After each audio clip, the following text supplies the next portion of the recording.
Forgive me. I was careless. We would have been detained regardless. This way, at least, we managed to stay together. I trust your time within the Forbidden Archives was well spent.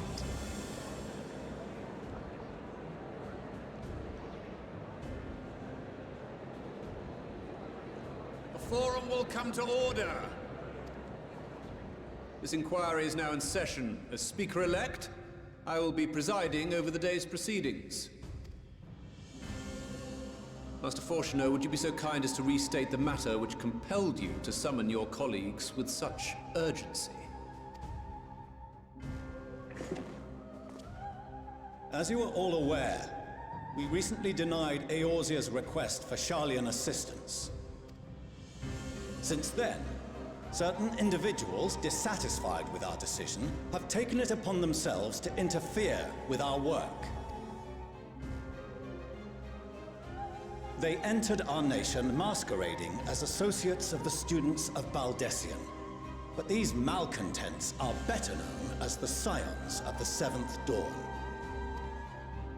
These militants wield influence with both the Eorzean and Eastern alliances, and are inextricably involved with the crises presently afflicting the world at large. Loose in our city, these warmongers sought to meddle with and expose matters of state secret. What are they, if not a dire threat to be expelled?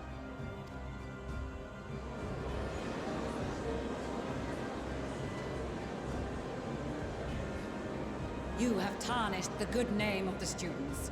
Galuf would be ashamed.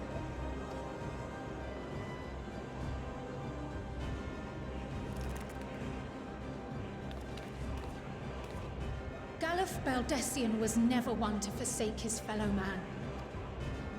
Even if this nation closed every door and retreated from the world, he would have found a way to help the Scions, help every soul of this star fight back against the coming doom.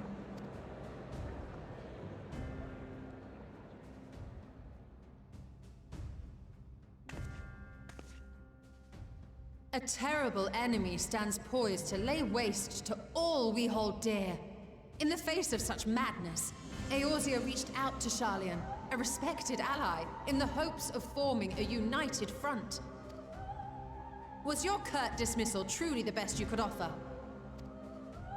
Or are you so preoccupied with your momentous duty of an age long past that even the end of the world is unworthy of your attention?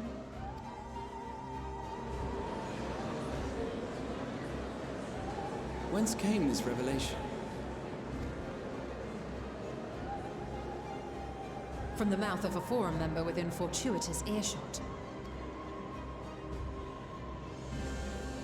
Then it seems your findings support my own.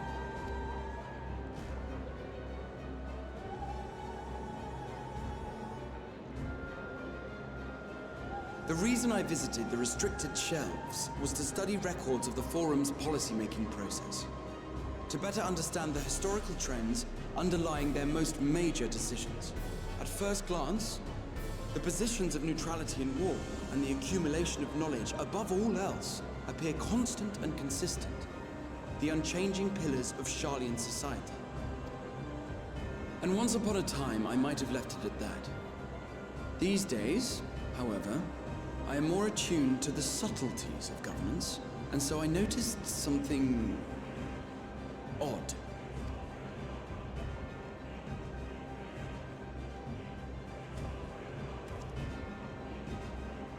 From a particular point in time, the purpose of these policies shifted. No longer was knowledge preserved for the benefit of society. Rather, society was to be gradually reshaped to ensure the preservation of knowledge.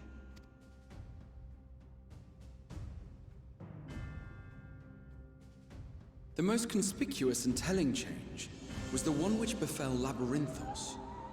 Once little more than an oversized storehouse, an enormous allocation of funds saw it transformed into an advanced research and archival facility. I also discovered a fascinating account on the finances of our Dravanian colony. The settlement attracted students from far and wide, and the connections and tuition fees thus acquired were funneled into further improvements for the archives. Now, there is no question that our nation's progress is tied to the acquisition of wisdom. Nevertheless, the vast resources diverted for this purpose borders on the obscene. But returning to the matter of when, our change in course appears to have been made some 270 years ago. The very same period when Sharlayan scholars in the hinterlands began a formal study of the ethereal sea. You found something, did you not? And whatever it was, gave rise to your oh-so-important duty. Mind your tongue, Archon. If you had seen...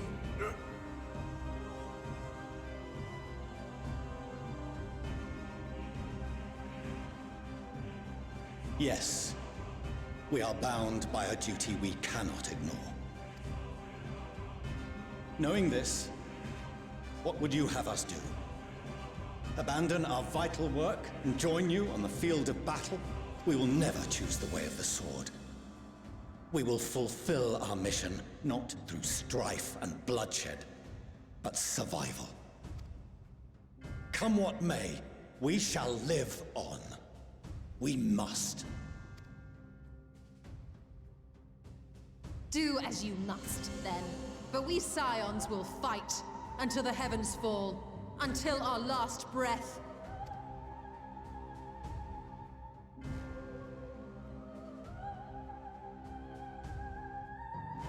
Such misguided zeal.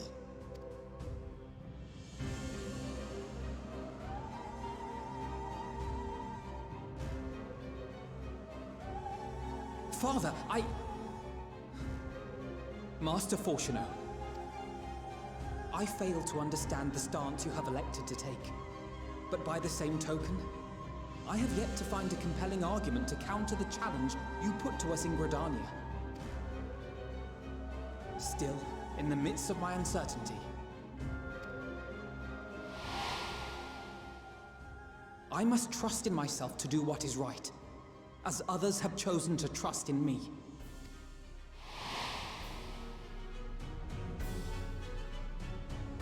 So I will continue, as I always have, weighing the consequences of my every action, and allowing my hope for the future to inform my decisions. That's quite enough. Have you all forgotten the reason for this assembly? Skolok Monteshane. He's the head of the Studium and an old friend of my grandfather's. Honestly, every discussion devolves into some interminable debate. Terrible habit. Let's return to the topic at hand, By their own admission, these Scions have resolved to fight alongside the Eorzean nations against the doom which swift approaches. But there exists no evidence of an attempt to incite our citizens to do the same. Furthermore, while our decision may well have been the correct one, we cannot simply bull our way through these disagreements without inviting doubts or objections. Put yourselves in their place. Who among you would leave a tome unopened if an elder forbid you read it with no reason given? Now, if we're to quell further discontent, then we must conclude this matter with a fair and even hand.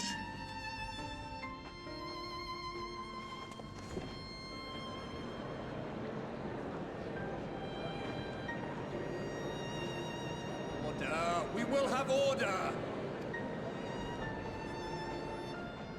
Master Monteshane raises some valid points. Keeping such concerns in mind, I propose we enforce the following measures. Until further notice, the students of Baldessian are to cease any and all activities within the domain of Sharlayan. You will also refrain from any further investigation into the Forum's decisions and duties. failure to comply with these restrictions will result in the immediate expulsion of your Scion associates. Let us put this judgment to a vote. All in favor, raise your hand.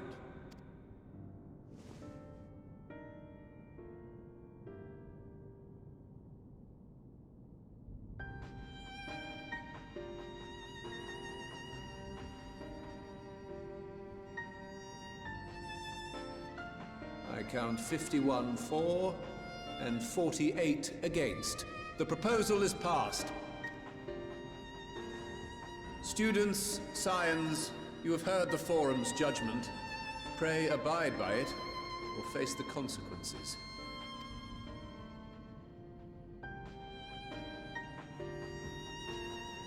Honored members, I thank you for your time. This inquiry is concluded.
Welcome home, my lady.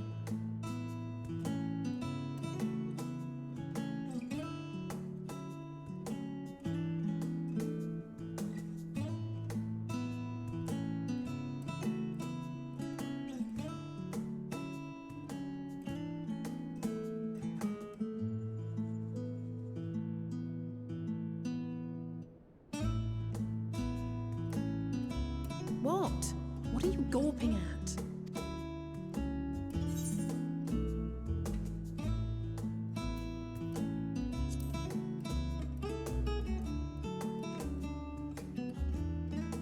I'll have you know I'm quite fond of the Rising Stones.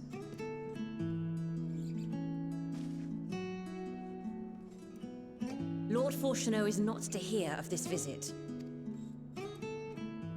And I should also like the children to have their gifts, ere my husband makes his return. As you wish, my lady.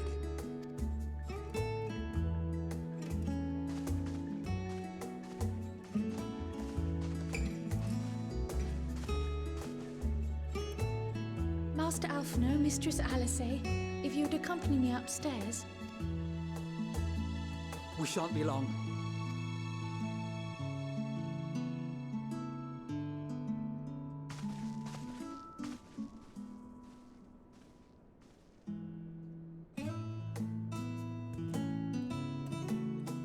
The twins have been sending letters home from time to time, recounting their latest adventures. I am sure they withhold certain details, of course, if only to keep me from worrying.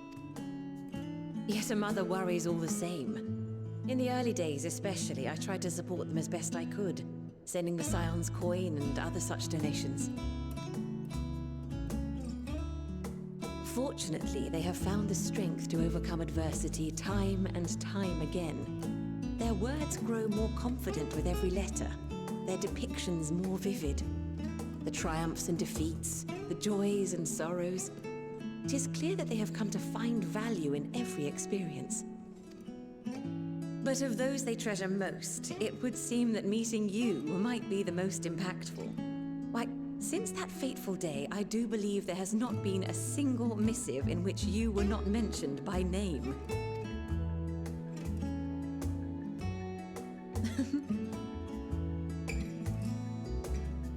Tis plain they care for you, and I am glad they have such a steadfast companion watching over them. Under normal circumstances, I would offer you tea, but alas, these are anything but. In any event, why don't you keep me company whilst we await my children's return? Perhaps you might regale me with a tale or two of your exploits.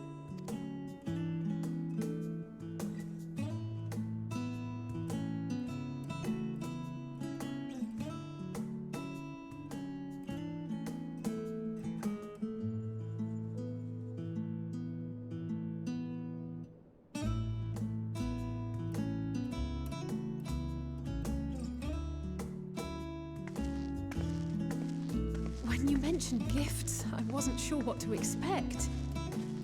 Mother,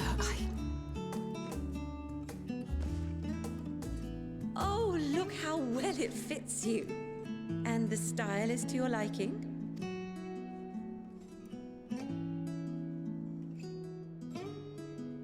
It's perfect. Exactly what I would have chosen. But please, tell me you had something different made for Alphino. Naturally. You are hardly little children anymore. And while I shall miss dressing you in those precious matching outfits, I must respect the individuals you have grown to become. See for yourself.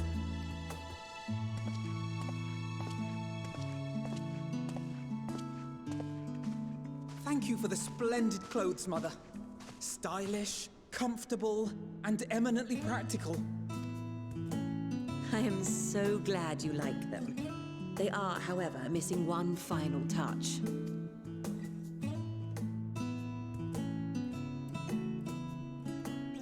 If you would allow me, Master Alphino.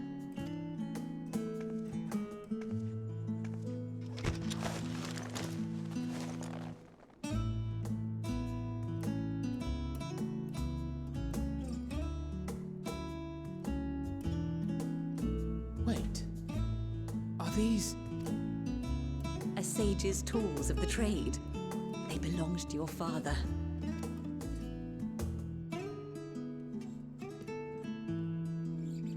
Though he may as well be chained to his desk these days, as a student he was often called upon to venture into the field. He wielded those armaments, both to heal and to harm in no few battles. None so fierce as those you two have braved, perhaps, but battles nonetheless. Thus did I pull them out of storage, to show you that he was not always the man who stands in vehement opposition to you now. And also because it would be a terrible waste of ridiculously expensive House Leveilleur commissioned artistry.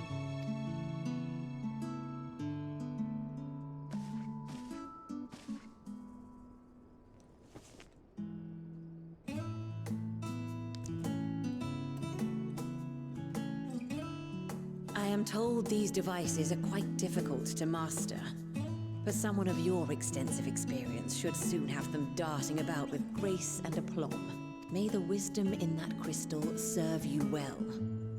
And please, try to find common ground with your father, that you might come and go without need for this awful subterfuge.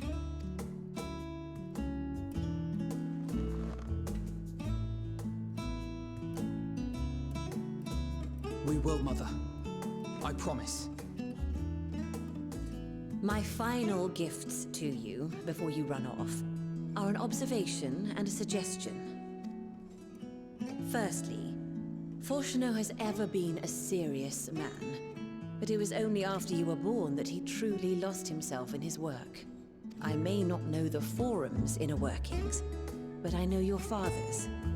The timing of that change in him holds some significance. Secondly, do not seek to best your father with words.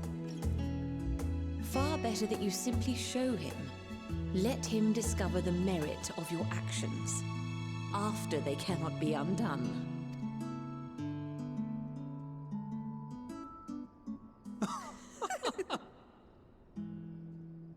Oh, Mother.